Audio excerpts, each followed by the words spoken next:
ஆண்டவரும் இரட்சகர் மீட்பருமாகிய உன்னதமான இயேசு கிறிஸ்து நாமத்தினாலே ஹவுஸ் ஆஃப் பிரேயர் யூடியூப்ல இணைந்து கொள்ளுகிற யாவரையும் வாழ்த்துகிறேன். கர்த்தர் நல்லவர், நம்பத்தக்கவர், சதாகாலம் என்னோடு உங்களோடு கூட இருந்து நடத்துகிற நல்ல ஆண்டவரை நானும் நீங்கள் இரட்சகராய் பெற்றிருக்கிறோம். பிரியமான தேவ பிள்ளைகளே, இந்த நாட்களிலே நாங்கள் எல்லாரும் ஆசீர்வாதங்களை சுதந்திரித்து ஆசீர்வதிக்கப்பட்டு ஒரு நிம்மதியான வாழ்க்கையை வாழும்படி நாங்கள் பிரயாசப்படுகிறோம்.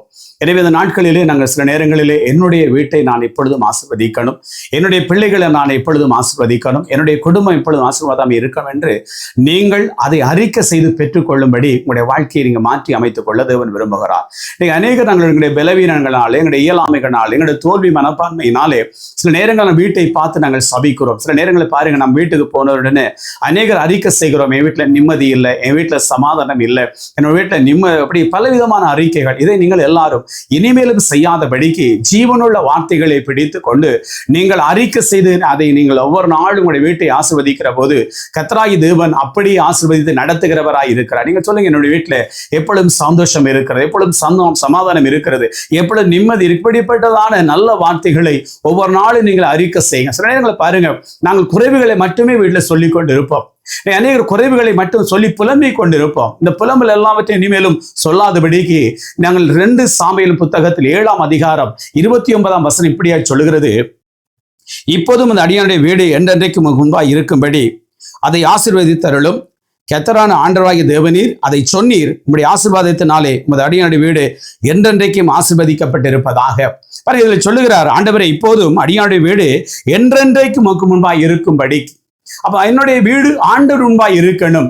என்னுடைய வீடு, என் குடும்பம், என் பிள்ளைகள், என் சந்ததிகள் எப்பொழுதும் கடவுளுக்கு முன்பாய் இருக்கணும். உன்னதமான தேவன் முன்பாய் இருக்கிற போது அவர் எப்பொழுதும் எங்களை நோக்கி பார்த்து கொண்டு இருப்பார். பிரியமான தேவ பிள்ளைகளே, இப்படிப்பட்ட நேர்மையான வசனங்களை அறிக்கை செய்யுங்க. ஆண்டவர் சொல்லுங்க, ஆண்டவரே, ஆண்டவர் எப்போதும், ஆண்டவர் இப்போதும் என்னுடைய அடியாருடைய வீடு உமக்கு முன்பாய் இருக்கட்டும்.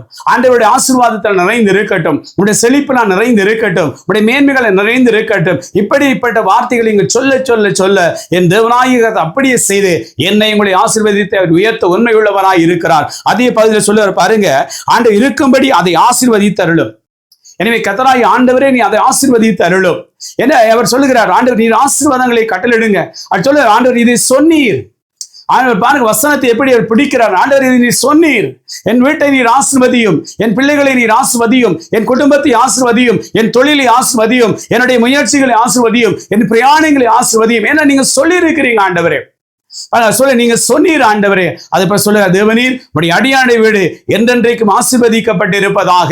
எனவே நீங்கள் ஜீவனுள்ள தேவனை பார்த்து சொல்லுங்க, ஆண்டவரே, என்னுடைய வீடு ஆசீர்வதிக்கப்படணும், என்னுடைய தொழில் ஆசீர்வதிக்கப்படணும். இப்படிப்பட்ட மேன்மையான அறிக்கையை செய்ய செய்ய செய்ய பிரியமான தேவ பிள்ளைகளே, உங்களுடைய வீட்டில் இருக்கிற தரித்திரங்கள் மறையும், உங்களுடைய வீட்டில் இருக்க வறுமைகள் மறையும், உங்களுடைய வீட்டில் இருக்கிற கடன் தொல்லை கஷ்டங்கள் மறையும், உங்களுடைய வீட்டில் இருக்க போராட்டங்கள் மறையும். ஏனால் இந்த ஜீவனுள்ள வார்த்தையை அறிக்கை பண்ணுகிறது மட்டுமல்ல, தேவனை பார்த்து சொல்ல, இப்போதும் என்னுடைய வீடு உமக்கு முன்பாய் இருக்கும்படி.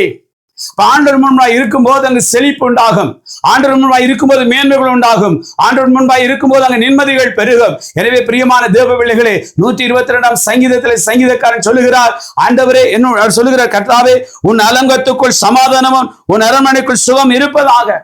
122:7 சொல்லுகிறார். அப்ப நீங்க இதை என்ன செய்யணும்? ஆண்டவரே, உன் அரங்கத்துக்குள் சமாதானம் இருக்கட்டும், என் அரங்கத்துக்குள் சமாதானம் இருக்கட்டும், ஆண்டவர் என்னுடைய வீட்டுக்குள்ள சுகம் இருக்கட்டும். நீங்கள் சொல்ல சொல்ல சொல்ல சொல்ல அந்த மேன்மையோடு ஆசீர்வாதங்களை தேடி வரும் பிரியமான தேவ பிள்ளைகளே. ஒரு நாளும் நாங்கள் ஒவ்வொரு நாளும் சில நேரங்கள் பாருங்க, பலவீனத்தை, வியாதிகளை அறிக்கை செய்கிறோம்.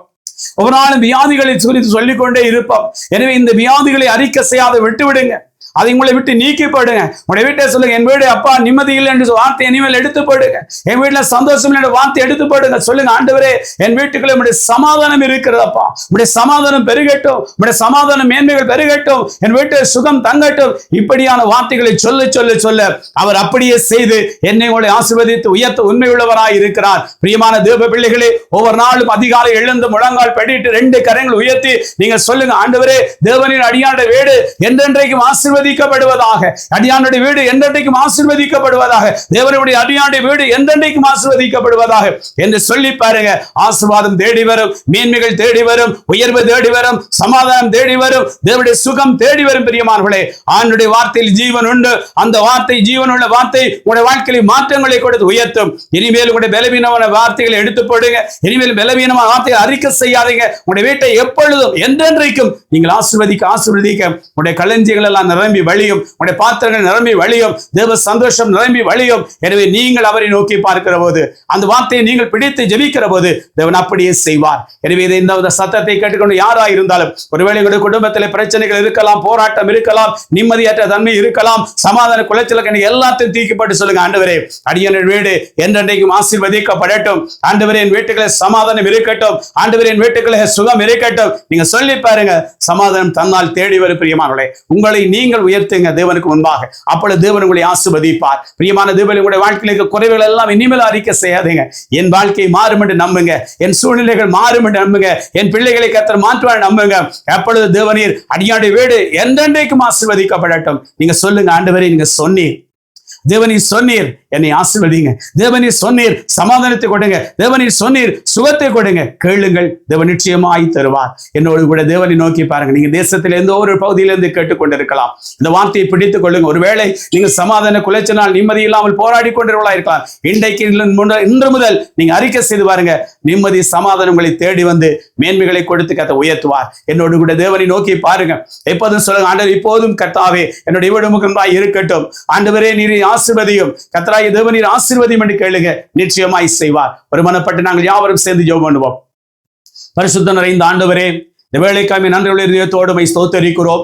இப்போதும் கர்த்தாவே எங்களுடைய வீடு முகமாய் இருக்கும்படி தேவனீரை ஆசீர்வதித்து ஆண்டவரே உம்முடைய எல்லைகள் எல்லாம் சமாதானமிக்கதை கர்த்தர் மாற்றும்படியாக நாங்கள் ஜெபிக்கிறோம். தேவனீர் அடியானுடைய வீடு என்றென்றைக்கும் ஆசீர்வதிக்கப்படும்படி தேவன் கட்டளையிடும்படியாக நாங்கள் ஜெபிக்கிறோம். ஆண்டவர் இந்த வார்த்தைகளை கேட்டுக்கொண்டிருக்கிற ஒரு குடும்பங்களுக்காய், ஒரு பிள்ளைகளுக்காக நாங்கள் ஜெபிக்கிறோம். தேவனீர் அடியானுடைய வீடுகள் என்றென்றைக்கும் ஆசீர்வதிக்கப்படும்படியாக நாங்கள் ஜெபிக்கிறோம்.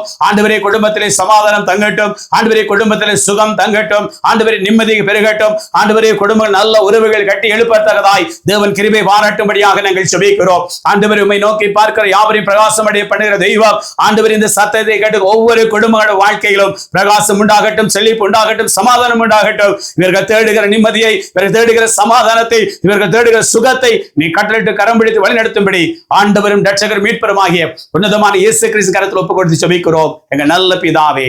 ஆமென், ஆமென். பிரியமான தேவ பிள்ளைகளே, அறிக்கை செய்யுங்க, சொல்லுங்க, ஆண்டவர் தேவனீர் சொன்னீர் என்னை ஆசீர்வதியும் என்று கேளுங்க. அவர் அப்படியே ஆசீர்வதித்து உயர்த்த உண்மையுள்ளவராய் இருக்கிறார். God bless. கர்த்தர் உங்களை நடத்துவாராக.